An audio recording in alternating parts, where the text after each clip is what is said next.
died, and I think it was a year before he died, or close to then. Yeah. He was a man that's the first rock and roll record you heard. Turned your musical life on its head. Yeah. But that was not really the man you met, was it?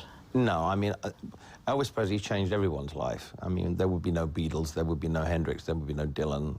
I mean, he just was the man that changed music, without question. When they had a Rolling Stone poll, he was the most influential people in rock and roll. I think the Beatles were '1. And I just said, you know what?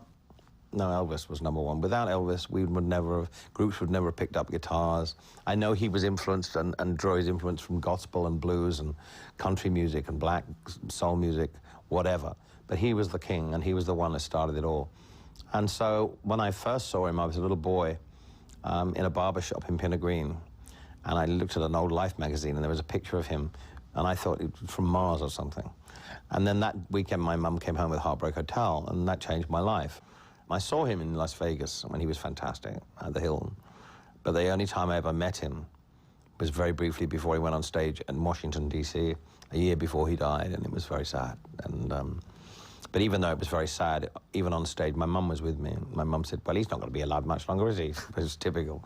But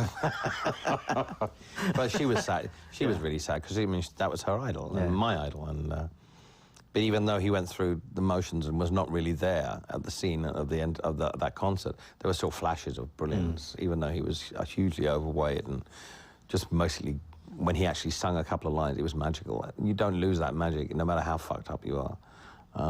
You know, you just, if you're brilliant, snatches of that brilliance will come through. Did you see him as a measure of what you didn't want to become? Well, at that time, I wasn't going to be like that. But then, of course, I did go through the drug stages, and